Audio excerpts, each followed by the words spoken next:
राजकुमारी का विवाह एक भिखारी से क्यों हुआ? क्या यह उसके घमंड की सजा थी या किसी राजा की सोची समझी चाल? आखिर ऐसा क्या हुआ कि राजमहल की लाडली, ताज और गहनों से सजी राजकुमारी एक दिन फटेहाल भिखारी की पत्नी बन गई? बहुत पुराने समय की बात है। किसी बड़े राज्य में एक राजा हुआ करता था जिसकी एक ही लाडली बेटी थी। रूप में तो बेजोड़ सुंदर, पर स्वभाव से बड़ी ही घमंडी और नखरीली राजकुमारी को कोई भी युवक पसंद नहीं आता था। जो भी उसका हाथ मांगने आता उसमें वह कोई न कोई कमी निकाल देती। राजा अपनी बेटी की इस आदत से दिन ब दिन परेशान रहने लगा। आखिर एक दिन उसने ठान लिया, अब की बार इस लड़की का स्वयंवर ही रचाया जाएगा। उसने दूर दूर के राजाओं, राजकुमारों और वीरों को आमंत्रण भेजा। स्वयंवर के दिन राजमहल का प्रांगण सजा दिया गया और सभी मेहमानों को उनकी हैसियत के मुताबिक आसनों पर बैठाया गया। सबकी निगाह बस उस घमंडी रूप सुंदरी राजकुमारी के आने की प्रतीक्षा में थी। जब सभा में सब कुछ तैयार हो गया तो राजा ने अपनी बेटी को बुलवाया। राजकुमारी बड़ी अकड़ और अदा के साथ सभा में आई।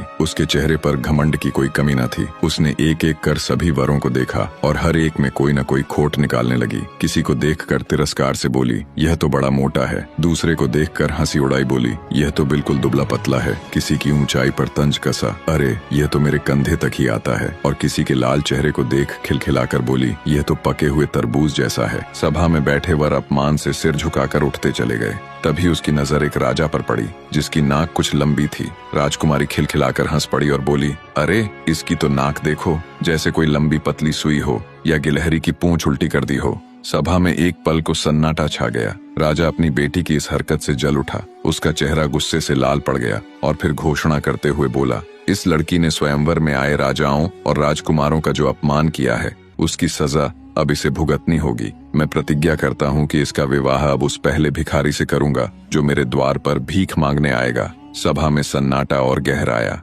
राजा ने मेहमानों से क्षमा मांगी और उन्हें आदर पूर्वक विदा किया। कुछ ही दिनों बाद एक भिखारी गायक राजमहल के सामने अपने रूखे स्वर में गाना गाते हुए भीख मांगने आया। राजा ने जब उसका गीत सुना तो उसे तत्क्षण भीतर बुलवा लाया। भिखारी मैले कुचैले वस्त्रों में था, पर उसकी आंखों में आत्मविश्वास झलकता था। जैसे ही वह राजा के सामने पहुंचा, राजा ने कहा, मुझे तुम्हारा गीत बहुत भाया है। मैं तुम्हें इनाम नहीं, अपनी बेटी उपहार में देता हूँ। आज से तुम ही मेरे जामाता हो। इतना सुनते ही राजकुमारी जैसे पत्थर हो गई। वह आंसू बहाते हुए पिता के पैरों में गिर पड़ी। गिड़गिड़ाकर बोली, पिताजी मुझ पर दया कीजिए। पर राजा ने उसकी एक न सुनी और उसी क्षण राजकुमारी का ब्याह भिखारी से कर दिया गया। विवाह के बाद राजा बोला, स्वयंवर के दिन मैंने जो वचन लिया था आज वह पूर्ण हुआ। तू अब इस भिखारी की पत्नी है और भिखारी की पत्नी इस राजमहल में नहीं रह सकती।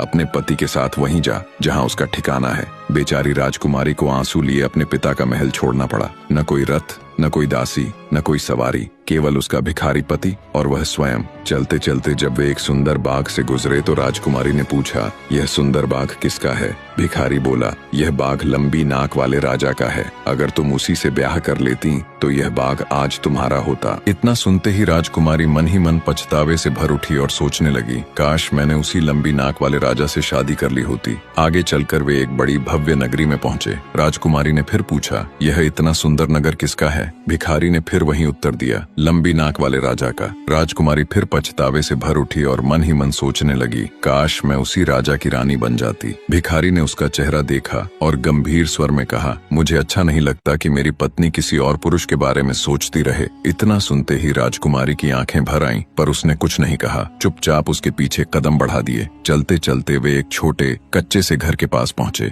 भिखारी बोला, यही है हमारा घर, अब यही तुम्हारा महल है। वह झोंपड़ी इतनी छोटी थी कि उसमें घुसने को झुकना पड़ता था। राजकुमारी ने विस्मित होकर पूछा, यहाँ के सेवक कहाँ हैं? भिखारी मुस्कुराया और बोला, मैं कोई राजा नहीं हूँ जो नौकर चाकर रख सकूं। मैं तो भिखारी हूँ, भीख मांगकर पेट भरता हूँ, फिर भला सेवक कैसे रखूं? यहाँ सारा काम खुद करना पड़ता है। चलो अब चूल्हा जलाओ और खाना पकाओ, मुझे बहुत भूख लगी है। राजकुमारी के तो होश उड़ गए। जिसने जीवन भर पका पकाया खाना खाया था, उसे अब खुद खाना पकाने को कहा जा रहा था। वह फूट फूट कर रो पड़ी। अंततः भिखारी ने ही दोनों के लिए थोड़ा बहुत रूखा सूखा भोजन बना दिया। थक थकी हारी राजकुमारी गंदे बिस्तर पर लेट तो गई, पर नींद कहाँ आने वाली थी। वह करवटें बदलती रही और मन ही मन सोचती रही, यह सब मेरे अपने घमंड का ही फल है। अगले ही दिन तड़के भोर में भिखारी पति ने अपनी पत्नी को जगा दिया और बोला, चलो उठो, जंगल से कुछ लकड़ियां चुन लाओ, नहीं तो आज चूल्हा ठंडा रहेगा। राजकुमारी ने पहले तो अनसुना करने की ठानी, पर भूख ने जोर मारा तो दुखी होकर जंगल की राह पकड़ी।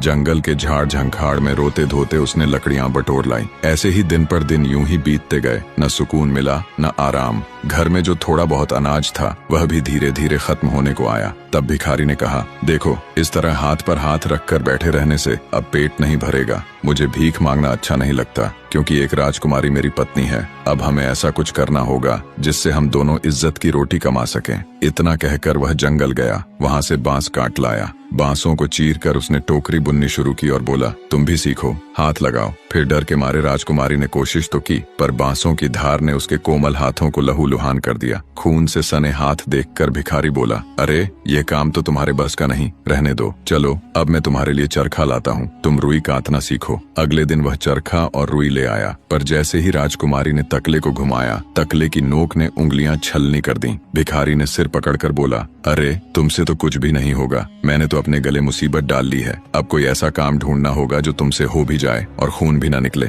थोड़ी देर सोचकर भिखारी बोला, बस मिट्टी के बर्तन बनाना ही ठीक रहेगा, मैं बनाऊंगा, तुम बाजार में जाकर बेच आना। राजकुमारी ने डरते हुए कहा, अगर लोग मुझे पहचान गए तो सब मेरा मजाक उड़ाएंगे। भिखारी हंस पड़ा, फिर बोला, तो क्या हुआ, भूखे मरने से अच्छा है, दो बातें सुन लेना। राजकुमारी मजबूरी में तैयार हुई। शुरुआत में तो उसके सुंदर हाथों से बने बर्तन खूब बिके, लोग खूब तारीफें किया करते थे और लोगों की वाहवाही से राजकुमारी खुश हो जाती थी। पर किस्मत को कुछ और ही मंजूर था। एक दिन वह बाजार में अपने बर्तन रखे बैठी थी, तभी एक शराबी सैनिक उधर से गुजरा। उसके बेकाबू घोड़े ने राजकुमारी की दुकान रौंद डाली और सारे बर्तन चकनाचूर हो गए। बर्तन टूटते ही राजकुमारी की उम्मीदों पर पानी फिर गया। उसकी आंखों से आंसू बह निकले और वह कांपती आवाज में खुद से कहने लगी, अब क्या करूंगी, मेरे पति क्या कहेंगे। तत्क्षण वह दौड़ी दौड़ी घर पहुंची और रोते हुए सारी बात अपने भिखारी पति को कह सुनाई। भिखारी ने गहरी सांस भरते हुए कहा, तुमसे तो कोई काम बनता ही नहीं। कौन सोच सकता था कि इतनी बेवकूफ हो तुम। बाजार के कोने में बैठने के बजाय बीच में जा बैठी। अब कोई चारा नहीं बचा। थोड़ी देर सोचकर वह बोला, हाँ, मैं आज ही राजा के महल में गया था। वहाँ की रसोई में नौकरानी की जरूरत है। कल से तुम वहाँ काम करोगी। वहाँ कम से कम पेट भर खाना तो मिलेगा। बेबस राजकुमारी के पास और कोई रास्ता नहीं था। अब जो कभी किसी राज्य की राजकुमारी कहलाती थी, वह अब राजा की रसोई में नौकरानी बन गई। वह बर्तन मांजती, फर्श धोती और दूसरों के झूठे बर्तन संभालती। दिन के अंत में उसे जो बचा खुचा खाना मिलता, उसी को लेकर वह घर लौटती और अपने पति के साथ बांटकर खाती। इसी बीच एक दिन महल में बड़ी हलचल हुई। राजा का बड़ा बेटा ब्याह रचाने जा रहा था। सारा महल ढोल नगाड़ों से गूंज उठा। गलियारे सजावट से झिलमिला रहे थे। राजकुमारी रसोई की खिड़की से झांकने लगी। उसका दिल दुख से भर गया और वह मन ही मन कहने लगी, कभी मैं भी ऐसी ही सजी धजी दुल्हन बनने का सपना देखती थी, लेकिन अपने घमंड के कारण आज यह हाल है। उसी दिन रसोई के नौकरों ने जश्न का बचा हुआ स्वादिष्ट खाना उसे दिया। उसने सोचा, घर जाकर पति के साथ खाऊंगी, और सब खाना एक टोकरी में रख लिया। वह दरवाजे से बाहर निकल ही रही थी कि तभी सामने से सजा धजा दूल्हा आ रहा था। दूल्हे ने उसे देखा। उसकी सादगी भरी सुंदरता पर उसकी नजर ठहर गई। वह आगे बढ़ा, उसका हाथ थाम लिया और मुस्कुराते हुए बोला, आओ मेरे साथ उत्सव का आनंद लो। राजकुमारी सक पका गई और घबरा कर बोली, नहीं नहीं महाराज। लेकिन जब उसने उसकी आंखों में देखा तो वह हक्की बक्की रह गई। वह और कोई नहीं, वही लंबी नाक वाला राजा था जिसका उसने कभी दरबार में मजाक उड़ाया था। वह हाथ छुड़ाने की कोशिश करने लगी, पर वह उसे खींचकर प्रांगण के बीच ले आया। उसी वक्त उसकी टोकरी की डोरी टूट गई और सारे बर्तन धड़ाम से फर्श पर गिर पड़े। सारा भोजन इधर उधर बिखर गया। सभा में बैठे लोग ठहाके मारने लगे। अरे देखो, नौकरानी उत्सव में आई थी अपने बर्तन लेकर। राजकुमारी की आंखों से आंसू बह निकले। वह सिर झुकाकर भागने लगी, पर द्वार पर एक सैनिक ने उसे रोक लिया। उसने पलट कर देखा तो वही लंबी नाक वाला राजा उसके सामने खड़ा था। राजा मुस्कुराया और धीरे से बोला, डरो मत राजकुमारी, मैं वही हूँ जो उस दिन भिखारी गायक बनकर तुम्हारे द्वार आया था। तुम्हारे प्यार की परीक्षा लेने के लिए मैंने यह सब किया। मैं ही वह शराबी सैनिक था जिसने तुम्हारे बर्तन तोड़े। यह सब मैंने इसलिए किया ताकि तुम्हारे भीतर बसे घमंड को मिटा सकूं। जिस दिन तुमने मेरा मजाक उड़ाया था, उसी दिन मैंने ठान लिया था कि तुम्हें तुम्हारे ही अहंकार का आईना दिखाऊंगा, क्योंकि कोई इंसान जब अपने सौंदर्य या पद पर इतराने लगता है तब वही उसका सबसे बड़ा पतन बनता है। तेरे इस घमंडी मन को नम्र करने और तुझे यह सिखाने के लिए कि जीवन की असली शोभा विनम्रता है, मैंने भिखारी बनकर तेरी परीक्षा ली।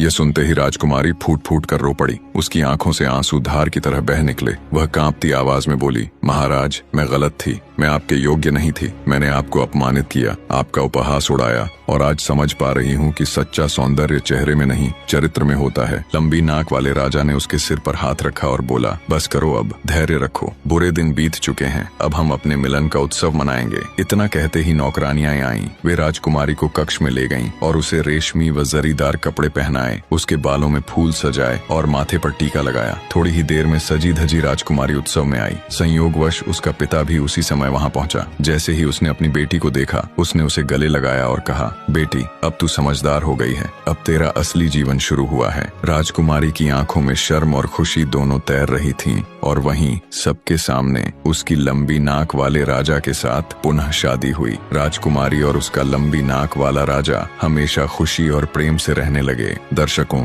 निष्कर्ष और सीख कहने को अब ज्यादा कुछ नहीं बचा, क्योंकि इसकी असली सीख तो पहले ही लंबी नाक वाले राजा और राजकुमारी के उन शब्दों में मिल गई थी। फिर भी दो बातें अंत में छोड़ रहा हूँ। पहली, घमंड चाहे कितना भी ऊंचा क्यों न हो, वक्त उसे झुका ही देता है। और दूसरी, जवानी में रूप रंग की सुंदरता चाहे कितनी भी क्यों न हो, वह समय के साथ ढल जाती है। लेकिन इंसान का अच्छा स्वभाव और सच्चा चरित्र वही है जो वक्त के साथ और भी ज्यादा चमकता है। क्या आप मानते हैं कि वक्त हर घमंडी को झुका देता है, या आपके जीवन में भी कभी ऐसा पल आया है जब अहंकार टूटकर सीख बन गया हो? कमेंट में अपना विचार जरूर लिखिए। अगर ये कहानी दिल को छू गई हो तो वीडियो को लाइक करें और शेयर करें, ताकि ये सीख औरों तक भी पहुंचे।